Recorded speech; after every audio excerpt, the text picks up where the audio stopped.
చెప్పండి బ్రదర్. మీరు ఎన్ని సంవత్సరాల నుంచి అక్కడ ఉంటున్నారు? ఇప్పుడు మీరు ఏ టైం మీరు బయటకొచ్చారు? బిల్డింగ్ కట్టి 2 ఇయర్స్ అవుతుందండి. 1 ఇయర్ నుండి నేను అక్కడే ఉంటున్నాను. 1 ఇయర్ నుంచి 1 ఉంటున్నారా? ఇయర్ నుండి ఉంటున్నాను. ఓకే. దాంట్లో ఇప్పుడు ఎంతో అంటే చాలా మంది ఉన్న పలంగా బయటికి రావడం వల్ల అంటే వాళ్ళకి కావాల్సిన వస్తువులు గాని, లేకుంటే సర్టిఫికేట్స్ గాని చాలా పోయినాయి. దాంట్లో మీవేం మిస్ అయ్యి ఉంటాయి? నేను ఒక షాట్ మీద నుండి పైనుండి కింద వరకు పరిగెత్తుకుంటూ వచ్చేసాను భయంతో. ఆ! ఎక్కడ పడిపోయిద్దో తెలీదు. ఏ టైంలో అందరూ భయపడతా ఒక అబ్బాయి నా 4థ్ ఫ్లోర్ నుండి కిందకి దూకేసాడు కూడా హ్మ్. కంగారులో. ఓకే. నాదొచ్చి 10థ్ క్లాస్ మార్క్ లిస్ట్, ఇంటర్, మళ్ళీ hotel management certificates, Samsung S24 రీసెంట్‌గా తీసుకున్న మొబైల్ అది కూడా పైనే ఉంది. ఓకే. ఇప్పుడు మీరు బ్యాచిలర్ అంటే మీ రూమ్‌లో ఎంతమంది ఉంటారు మొత్తం? మా రూమ్‌లో 4 మెంబర్స్ ఉంటామండి. ఒక పెంట్ హౌస్ పైన. ఆపోజిట్ పెంట్ హౌస్‌లో ఫ్యామిలీ ఉండిద్ది. అంటే ఇప్పుడు నలుగురు అంటే మీ మీ ఫ్రెండ్స్‌వి గూడా చాలా మిస్ అయిపోయి ఉంటాయి గదా! వాళ్ళవి కూడా సర్టిఫికేట్స్ పైనే ఉన్నాయి ఒరిజినల్స్. అంటే మీకు సర్టిఫికేట్స్ చూపియాలి మేము సార్. అంటే మొబైల్స్ గాని, లేకుంటే ల్యాప్‌టాప్స్ గాని ఇవన్నీ గూడా దాంట్లో ల్యాప్‌టాప్స్ అనేవి 3rd ఫ్లోర్‌లో ఉన్నాయండి. ఒక అబ్బాయి సాఫ్ట్‌వేర్ వర్క్ చేస్తాడు. ఆ అబ్బాయి 3rd ఫ్లోర్‌లో ఉన్నాయి. తీసుకొచ్చారా? లేదండి ఎవరికీ ఏం తీసుకోనీయలేదు. హ్మ్. గ్యాస్ బండ్లు కూడా దాంట్లోనే ఉన్నాయండి. తీనీయలేదు. మరి దీనికి సంబంధించి మీ ఓనర్ ఎవరైతే ఉన్నారో వాళ్ళు ఆయనొచ్చి మాట్లాడారా మరి? ఏం చెప్పట్లేదండి ఆయన. నిన్న రాత్రి అయితే బిల్డింగ్ కోల్చం, ఎవరి సామాను ఆళ్ళు తీసుకోవచ్చు, బట్టలతో సహా తీసుకొచ్చుకోవచ్చు అని చెప్పన్నాడు ఆయన. మరి ఇప్పుడేమి మాట్లాడట్లేదు ఆయన. అంటే పోనీ మీరు ఫోన్లు, ల్యాప్‌టాప్‌లు పోనీయండి. సర్టిఫికేట్‌లన్నా దొరికితే మాకు మా జీవితం అనేది మాకు నిలబెట్టుకోవచ్చు. ఇప్పుడు దాని గురించి ఏం మాట్లాడలేదు. కనీసం మరి మీకు నష్టపరిహారం మేము ఇస్తాము అని చెప్పేసి ఏం చెప్పలేదు. ఎవరేం మాట్లాడలేదండి అంటే ఇప్పుడు. మీరు ఫోన్ చేసారా మరి? ఓనర్ గారు ఎక్కడెక్కడో తిరుగుతున్నారండి. కనపట్లేదు. ఇప్పటివరకు ఇక్కడే ఉన్నారు. ఇప్పుడు దాని ఎనకమాల వేరే కొత్త బిల్డింగ్ కోసం అని దాని ముందండి. దాని దాని ముందు. దాని ముందు పెద్ద గొయ్యి తవ్వేశారు. గొయ్యి తవ్వడం వలన బిల్డింగ్ ఓ పక్కకు ఒరిగిపోయింది. అంటే ఒకవేళ వర్షం పడి ఉంటే ఆ వర్షానికి ఇంకా నాని ఇంకా అసలు డైరెక్ట్ అసలు ఈ టైంలో వర్షం పడకపోవడం మంచిదండి. పడితే ఇంకా ఫాస్ట్‌గా పడిపోయేది. ఇప్పుడు ఆ బిల్డింగ్ మొత్తంలో అసలు సుమారు ఎంతమంది ఉండొచ్చు? అంటే మొత్తం 5 ఫ్లోర్‌లండి. ఫ్లోర్‌కొచ్చి 8 మంది అలా ఉంటారు. వరకు 8 మంది. రూమ్‌కొచ్చి నలుగురు. అంటే ఇప్పుడు ఒకవేళ గనక ప్రమాదవశాత్తు జరిగుంటే ఇప్పుడు చుట్టుపక్కల అంటే మీ ముందు చిన్న చిన్న ఇల్లులు కూడా వాళ్ళని కూడా ఖాళీ ఖాళీ చేపిచ్చేసారు నైటే. పోలీసులు రాకముందే మేమే చెప్పేసాం. దిగిపోండి పడే ఛాన్సెస్ ఉన్నాయని చెప్పి. పోలీసులు జరగంగానే ఏమి తొందరగా ఏమి రాలేదు. వచ్చారు వాళ్ళు వాళ్ళ టైం ఉండిద్ది వాళ్ళకి వాళ్ళొస్తారు. సుమారు అంటే మీరు 10, 10:30 నుంచి మీరు రోడ్డు మీద ఉన్నారు. రాత్రి నుండి ఇక్కడే ఉన్నామండి. బట్టలు చేంజ్ చేసుకుందాం అని చెప్పి వేరే వాళ్ళ బట్టలేసుకొని వచ్చి రోడ్డు మీద ఉన్నాం. షార్ట్ తప్ప ఏం లేదు రోడ్డు మీద. అంటే వేరే ఇక్కడ తెలిసిన రూమ్‌కెళ్ళి అక్కడి నుంచి బట్టలు తీసుకొనొచ్చి నాయి కాదు ఇవి. నావి ఏమి లేవండి నా దగ్గర ఇప్పుడు. ఒక షార్ట్ తప్ప ఏం లేదు. అంటే ఇక తినాలన్నా గాని మొత్తం కూడా ఏం అన్ని లేదండి. ఇప్పుడు నేనంటే ఇక్కడ అబ్బాయిని ఎవరో ఒకళ్ళని డబ్బులు అడిగి తీసుకొని వెళ్ళొచ్చు. వాళ్ళు అక్కడి నుండే వచ్చారు కలకత్తా నుండి. వాళ్ళు ఎక్కడికి వెళ్ళాలో తెలియదు వాళ్ళకి. డబ్బులు లేవు. శాలరీలు ఎవరికి ఇంకా పడలేదు. మధ్యలో ఇప్పుడు. मेरा नाम सलीम है। मैं असम के रहने वाला हूँ। यहाँ पे मैं रिटेल में काम करता हूँ। तो कल मैं 2 दिन पहले एक लगेज लिया है, 25,000 का है। तो अभी शॉपिंग भी करा है, 50,000 का शॉपिंग करा है। मेरा फ़ोन है अंदर, फ़ोन है और पूरा डॉक्यूमेंट वगैरह है और कपड़ा भी है। सब कुछ उधर ही छोड़ दिया। कुछ भी अंदर से लेने के लिए, बाहर लेने के लिए नहीं हुआ है हम लोग को। कल से हम लोग कुछ भी नहीं खाया अभी तक। कोई कुछ दिया तो खा रहा 10 रुपए का, 20 रुपए का, लेकिन हम लोग को खरीद करके खाने के लिए अभी तक कुछ भी नहीं है हम लोग को। हम लोग ऐसा हो गया अभी रोड में गिर गया है। हम लोग को कुछ भी सहारा नहीं है मिलने के लिए। अभी क्या करना है कुछ समझ में नहीं आ रहा। हम लोग को कोई गवर्नमेंट भी कुछ हेल्प कर रहा तो वो भी हेल्प मांग रहा हूँ। हम लोग को कुछ हेल्प कर आपका लीजिए। नेटिव प्लेस क्या है? हम लोग आपका गाँव? मेरा असम का है। असम का? असम है। असम हैलाकांदी डिस्ट्रिक्ट है मेरा। ओके।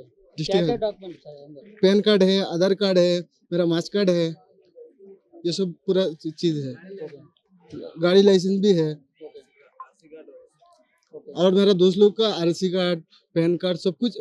किसी का कुछ भी लेने को लिए नहीं हुआ है, पूरा अचानक से हुआ है। खाली आवाज़ आया नीचे से, हम लोग ऊपर से तुरंत निकल गए। मैं ऊपर से जाम दे दिया था, 3rd फ्लोर से जाम दिया था। मैं कल से चलने को नहीं हो रहा है, पूरा पैर में यहाँ पे लग गया है। अभी तो चलने को नहीं हो रहा है स्ट्रेट होके। तो अभी क्या करेंगे? आप लोग कुछ हेल्प करा तो हम लोग को थोड़ा अच्छा होता है। गवर्नमेंट से वही मांग रहा हूँ, हम लोग को कुछ हेल्प करना है तो थोड़ा अच्छा होता है हम लोग के लिए, क्योंकि हम लोग बाहर रहने वाला है। यहाँ पे आके हम लोग थोड़ा काम कर रहा हूँ, 2 रुपये कमा रहा हूँ। अभी तो कुछ नहीं खाया है। अभी तक पूरा भूखा है पूरा दिन से। जाके यहाँ पे पानी पिया था, वो अंकल ने पिलाया पानी, बोला पानी पी लो यहाँ पे है, लेकिन कुछ भी रोटी दाना कुछ भी तक नहीं खाया अभी तक। सुबह से क्या है, कल से भी कुछ नहीं खाया। खाना पका के पूरा रेडी करके रखा हुआ था, लेकिन अभी तक दाना अंदर नहीं गया, हम लोग को खाने के लिए टाइम नहीं मिला क्योंकि अचानक से हुआ है ना, तो क्या करेंगे, उधर से हम लोग भाग के निकल गए पूरा, वो भी हम लोग का जान बचा लिया है, वो कितना भी साल हो बहुत। गया इधर रहने? मेरा 1.5 साल हुआ है 1.5 साल हो गया। ये बिल्डिंग में, मैं 1.5 साल से रह रहा हूँ। मेरा दोस्त लोग 2 साल से रह रहे हैं, जब से बिल्डिंग ओपन हुआ है उसी टाइम से मेरा दोस्त लोग रह रहे हैं, लेकिन मैं यहाँ पे 1.5 साल से ये बिल्डिंग में रह रहा हूँ। रूम मेंबर्स कितने? मेरा रूम नंबर 5 है। ओके, एक ही कंपनी में काम कर रहे हो? नहीं नहीं, अलग अलग कंपनी में, कोई हाउसकीपिंग काम कर रहा है, कोई रिटेल में काम कर रहा है। हम लोग 4 मेंबर्स रिटेल में काम कर रहे हो और 1 मेंबर्स हाउसकीपिंग में काम कर रहे हैं। ओके। तो रिटेल में काम जो कर रहा है उसका तो कपड़ा वगैरह बहुत ज्यादा होता है, क्योंकि डेली वन मंथ में हम लोग का कैसा तो भी 2 सेट 3 सेट कपड़ा आता है कंपनी से, कंपनी वाला हम लोग को ऑफर करता है, तो हम लोग ये भी लेता हूँ। और मैं गाँव जाने के लिए शॉपिंग करा है, 52,000 का शॉपिंग करा है, वो भी तो गया खत्म। आपका ओनर से बात करा आप लोग? ओनर से बात कर रहा है, बोला है हम लोग, मैं भी बात कर रहा हूँ। ओनर हम लोग को बोला है, मैं तो बात कर रहा हूँ लेकिन कुछ करने को नहीं हो रहा है, क्या कर सकता हूँ, मेरा भी नुकसान हो रहा है, तो वो भी मानना पड़ेगा क्योंकि ओनर का भी नुकसान हो रहा है। वो तो खाली हमारा देख के नहीं होता है, लेकिन इसके लिए गवर्नमेंट से मांग रहा हूँ, हम लोग को कुछ हेल्प कर सकता है तो करना है, क्योंकि हम लोग बाहर से रहने वाला है। यहाँ पे लोकल हुआ तो हम लोग को कुछ प्रॉब्लम नहीं होता, किधर से कुछ तो भी मैनेज कर लेता था, लेकिन अभी यहाँ पे कुछ भी मैनेज करने के लिए नहीं हो रहा है हम लोग को। अभी हम लोग ऐसा हो गया, आज रात में कहाँ पे सोएंगे, कहाँ पे खाना खाएंगे, क्या करेंगे, कुछ नहीं है। कल ड्यूटी में कैसे जाना है, वो भी कंपनी से मेल आ रहा होगा शायद, फोन तो अंदर है, कैसा पता चलेगा क्या करना है। मेरा नाम नजमुल हुसैन है। मैं नजमुल हुसैन है, असम से आया हूँ मैं यहाँ पे काम करने के लिए। लेकिन 2 साल से मैं इधर ही रह रहा हूँ सिद्दीक नगर में, यही बिल्डिंग में। लेकिन मेरा तो सामान सब अंदर छूट के आ गया। अभी कल ड्यूटी जाने वाला था हम लोग, उस टाइम ये हादसा हो गया 8 बजे, और खाना पीना कुछ नहीं खाया। कल से इसे ही रोड पे घूम रहा हूँ, कोई तो आके नहीं पूछा हम लोग को कुछ भी। और हम लोग किसी से कुछ पूछा तो हमारा सामान क्या मिलेगा या नहीं मिलेगा, कोई तो कुछ भी रिस्पॉन्सिबिलिटी नहीं दे रहा है। अभी क्या करना है ऐसे। रूम रेट कितना है आपका? हम लोग 6 मेंबर्स रहते थे। आपका क्या क्या सामान है अंदर? पूरा मोबाइल, लैपटॉप, लगेज सब अंदर ही छोड़ के आ गया। चप्पल भी नहीं लिया था, मेरा फ्रेंड लोग ला के दिया चप्पल, और शर्ट भी नहीं लिया था, टी शर्ट पहन के बाहर आया था। उस टाइम ये हादसा हुआ, क्या करना है, अभी निकलना पड़ेगा ऐसा। सब लोग नीचे से आवाज दे रहा है तुरंत। मेरा बड़ा भाई तो 3 माला से छलांग मार दिया था, उनका पैर में चोट लगा, और पैर का बड़ा हड्डी जो टूट गया शायद, और इधर रेड में भी पूरा चोट लग गया। अभी वो हॉस्पिटल में है। अभी इनके बारे में भी कोई नहीं पूछा आके। सब लोग देखा इनको लेके जा रहे हैं हम लोग हॉस्पिटल, लेकिन कोई तो आके नहीं पूछा। अभी गवर्नमेंट से वही हमारा रिक्वेस्ट है, अगर कुछ सामान के बारे में। आपका रूममेट है? हाँ, मेरा बड़ा भाई है, आपका बड़ा भाई हॉस्पिटल में है अभी? हॉस्पिटल में है अभी। तो कैसा फ्रैक्चर होगा? वो सब लोग एक ही साथ में निकल रहा था ना, उस टाइम धक्का लगा दिया किसी ने, नीचे गिर गया। हाँ, उस बाजू से छोटा सा एक सापुट है बिल्डिंग का, सीढ़ी से निकलने का टाइम पे, इसीलिए तो इतना बड़ा सापुट नहीं है, इसके लिए वो ऊपर से गिर गया नीचे। ओनर क्या बोला है आपका? ओनर के साथ तो कल रात को ही हम लोग बात किया था, ओनर भी बात कर रहा था, लेकिन क्या बात कर रहा है?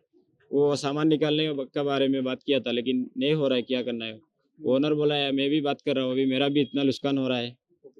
ओनर भी टेंशन में बहुत है अभी।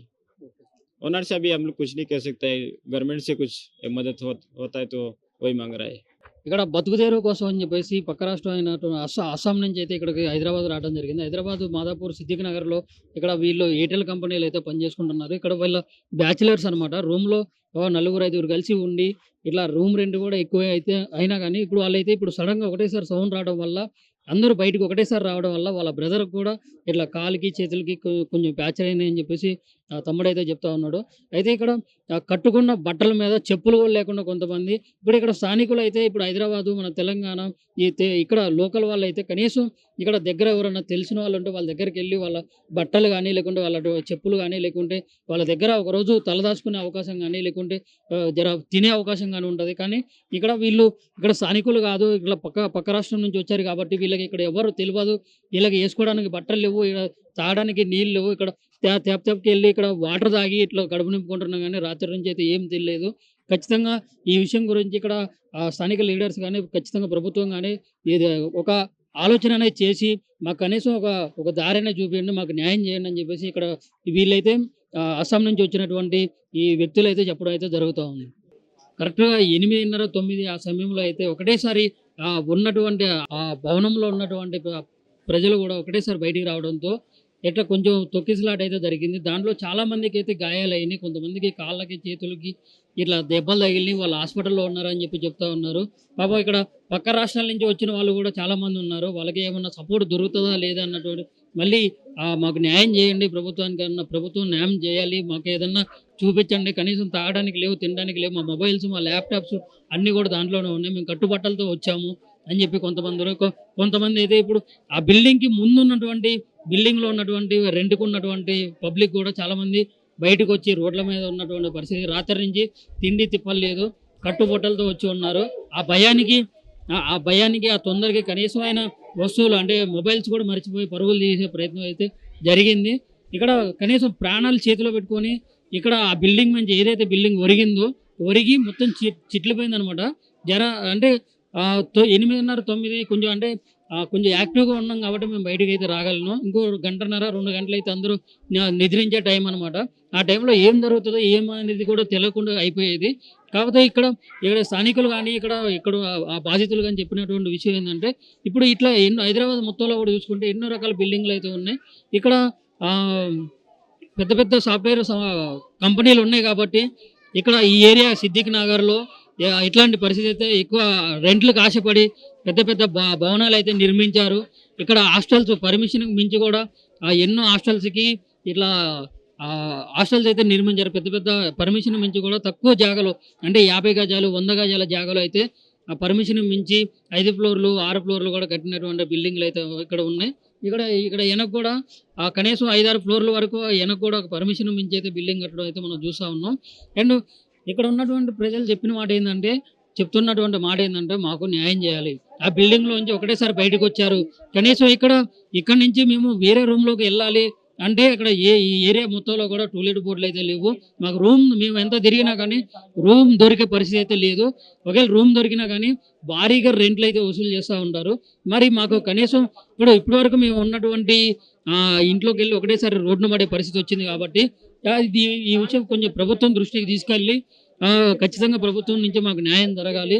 మాకు కొంచెం ఆదుకోండి అంటూ ఇక్కడ బయట నుంచి వచ్చినటువంటి వాళ్ళు కానీ లేకుంటే ఇక్కడ ఉద్యోగాలు చేసుకుంటూ దాంట్లో సుమారు ఒకవేళ కనుక ప్రమాదవశాత్తు కనుక జరిగి ఉంటే ఆ బిల్డింగ్ కనుక పడిపోయి ఉంటే మట్టికి ఖచ్చితంగా అయితే సుమారు ఒక 100 మంది వరకు అయితే చనిపోయి ఉండేవారు. అంటే ఆ బిల్డింగ్లోనే 40 మంది ఉన్నారట. మళ్ళీ పక్కన ఉన్నటువంటి చిన్న చిన్న బిల్డింగ్స్ అవన్నీ కూడా చూసుకుంటే భారీగా ప్రాణ నష్టం, భారీగా ఆస్తి నష్టం కూడా జరిగిపోయి ఉండేది. సో ఇట్లాంటి ఘటనలు జరగకుండా ఇది ప్రభుత్వం చర్యలు తీసుకొని ఇట్లాంటి పర్మిషన్లన్నింటినీ రద్దు చేసి మాకు చూడాలి అని చెప్పేసి ఇక్కడ ఉన్నటువంటి స్థానికులు అయితే చెప్పడం అయితే జరిగింది.